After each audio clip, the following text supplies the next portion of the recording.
Episode 9, The Catholic Reformation and Religious Violence, an AP European History podcast by Hammer History Productions. I'll be honest, I feel like I'm still catching up a little. I went to the homecoming dance this weekend, which was great, but I definitely didn't get as much time to review as I probably should have. So last episode, Dr. Morgan, Professor Theo, we talked about how the Reformation spread across Europe, but it didn't seem like anything actually got resolved. If anything, it felt like things were getting more divided. So what does the Catholic Church do in response to all of that? That's exactly the right question, Miles. The Catholic Church does not simply collapse in the face of Protestant challenges. Instead, it undertakes a series of reforms and reasserts its authority.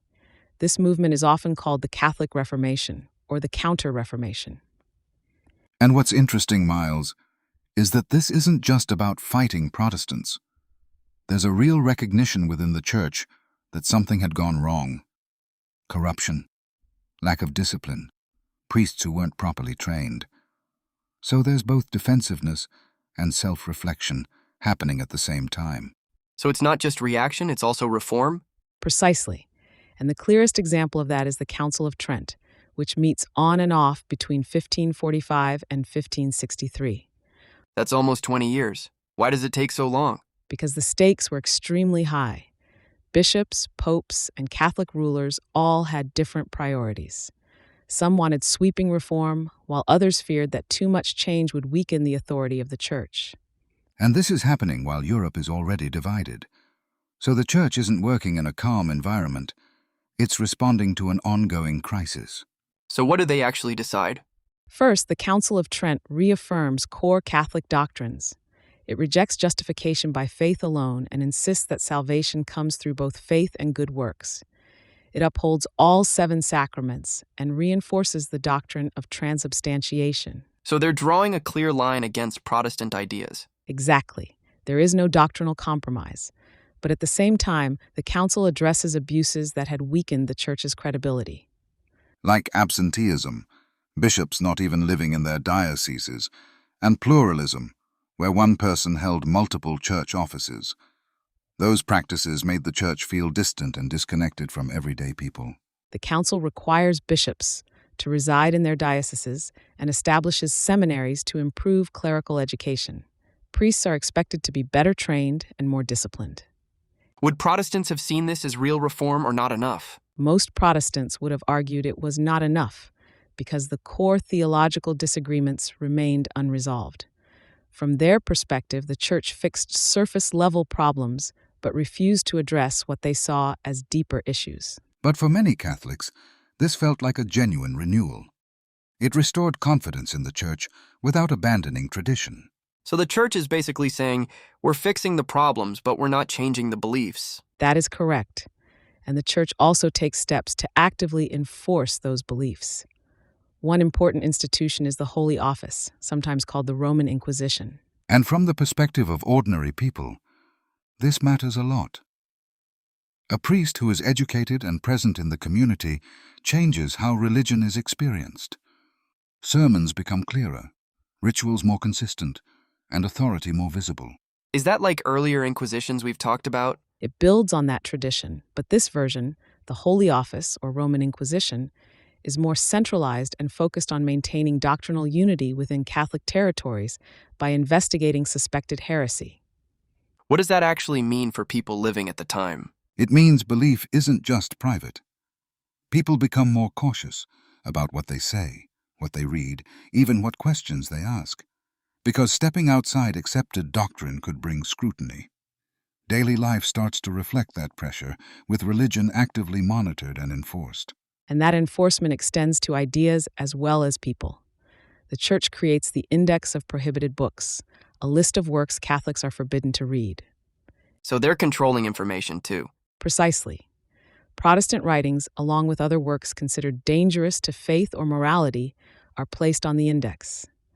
This is an attempt to limit the spread of ideas that challenge church authority. And that's important, Miles, because the Reformation had spread in part through print. So controlling books is a way of trying to control the conversation itself. So the Catholic Church isn't just reforming, it's also policing belief. That is an accurate way to frame it. Reform and enforcement go hand in hand in the Catholic response. So if the Council of Trent is the big institutional response, what about the people actually spreading these ideas? That brings us to the new and reformed religious orders, especially the Jesuits.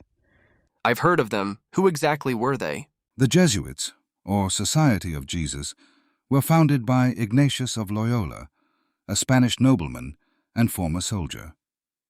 After a religious conversion, he dedicated his life to the church, and that military background shaped how the order functioned. In what way? Discipline, structure, and a strong sense of purpose. They saw themselves as soldiers of the church, but instead of fighting with weapons, they used education and persuasion. They emphasized absolute loyalty to the Pope and were highly organized. That made them extremely effective at carrying out the goals of the Catholic Reformation. What did they actually do day to day? They founded schools and universities across Europe. Education was one of their most powerful tools. And that's important, Miles, because if you educate the next generation, you shape how people think. Jesuit schools trained elites, future rulers, administrators, and intellectuals. So they're influencing politics indirectly. Yes, and directly as well. Jesuits often served as advisors to kings and queens.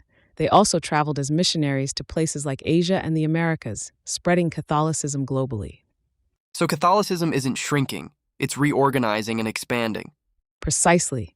It becomes more disciplined, more centralized, and more strategic. Okay. But even with all these reforms, things still turn violent. Why doesn't this solve the problem? Because religious disagreement in this period is not just about belief. It is tied directly to political authority. And also fear. People believed that having the wrong religion in their community could bring disaster, famine, disease, even divine punishment. So disagreement feels dangerous. Exactly. It's existential. So where do we see that tension turn into violence? One of the clearest examples is the French Wars of Religion. What's happening in France? France is divided between Catholics and Huguenots, who are French Calvinists. The monarchy is relatively weak, and powerful noble families, like the Bourbon and Guise families, compete for influence. And importantly, the French monarchy, like other Catholic monarchies, relies on the Catholic Church to help legitimize its authority. What do you mean by that? The king's power is closely tied to Catholic identity. So when nobles adopt Calvinist beliefs, they are not just rejecting religious doctrine, they are also undermining the religious foundation that supports the monarchy's authority. Right. So religion isn't just organizing those rivalries, it's raising the stakes. It turns political competition into a challenge to the entire system, because questioning the church also means questioning the structure that holds the monarchy in place. So that makes the conflict even more dangerous. Exactly. It raises the stakes. Now it's not just about theology, it's about the stability of the entire political system. That sounds like it could escalate quickly. It does. There are multiple wars between Catholics and Huguenots from the 1560s to the 1590s, creating decades of instability. What's the worst moment? The St. Bartholomew's Day massacre in 1572. Thousands of Huguenots are killed in Paris, and the violence spreads to other cities. Was that planned? It begins as a targeted political attack, but quickly spirals into widespread killing. That's what makes it so significant. It shows how quickly tensions can explode. So how does it finally end? Through compromise. Henry of Navarre, a Protestant leader, becomes king and converts to Catholicism to unify the country. That's a big shift. He's prioritizing stability over religious purity. He understands that France cannot survive continued division. In 1598, he issues the Edict of Nantes, granting limited toleration to Protestants. So the solution is basically learning to live with difference. Exactly. Do we see similar conflicts elsewhere? Yes, the Netherlands provide another important example. This is under Spanish control, right? Correct. The Spanish Netherlands were wealthy, urban, and economically dynamic, with strong trade networks connecting them to the rest of Europe. And people in the Netherlands also resented Spanish rule, taxes, foreign officials, and attempts to control local traditions. So religion and politics are overlapping again. Precisely. And in the Netherlands, this also becomes a question of sovereignty. Spanish rulers like Charles V and Philip II claim authority not just politically, but religiously, defending Catholicism as part of their right to rule. So rejecting Catholicism is also challenging Spanish rule? Exactly.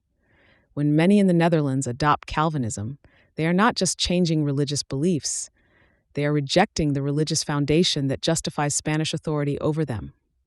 And that raises the stakes in a similar way to France. It's no longer just about belief. It's about who has the right to govern.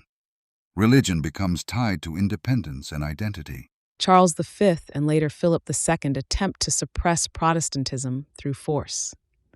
Does that work? No, it actually intensifies resistance. This leads to the Dutch revolt. What happens in the revolt? The northern provinces eventually break away and form the Dutch Republic, which is Protestant. The southern provinces remain under Spanish control and stay Catholic. So the region splits. And that split reflects both religion and politics. It's not just belief, it's about independence and identity. So Europe is literally being divided along religious lines. Yes, and those divisions become long-lasting. And then we also have witch hunts happening at the same time. How does that connect? The Great European Witch Hunt reflects the anxiety of the period. Tens of thousands of people, most of them women, are accused of witchcraft and executed. Why mostly women? Many accusations targeted women who were socially vulnerable, widows, the poor, or those who didn't fit expected roles. Gender expectations played a major role. And legal systems sometimes reinforce these patterns, making it easier for accusations to lead to trials. Why are people so willing to believe this? Because of instability.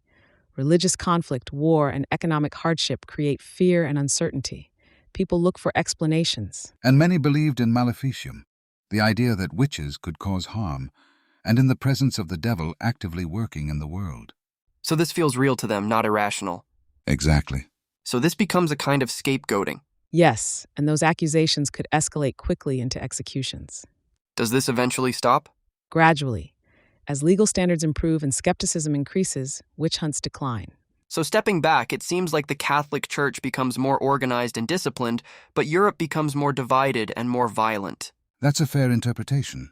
Religion remains central, but it no longer unifies Europe. And religious conflict becomes deeply tied to political power, shaping how states develop going forward. So instead of one unified Christian Europe, you now have competing religious and political systems. Exactly. All right, so to wrap this up, the Catholic Church responds with reform through the Council of Trent and new orders like the Jesuits, strengthening its structure and influence. But those reforms don't end conflict. Instead, Europe experiences decades of religious violence, from civil wars in France to revolts in the Netherlands to witch hunts driven by fear at the local level. In Episode 10, we'll examine a major historiographical question. Did Martin Luther's reforms actually improve the lives of ordinary Christians? Thanks for listening to The Once and Future Present, an AP European History podcast by Hammer History Productions.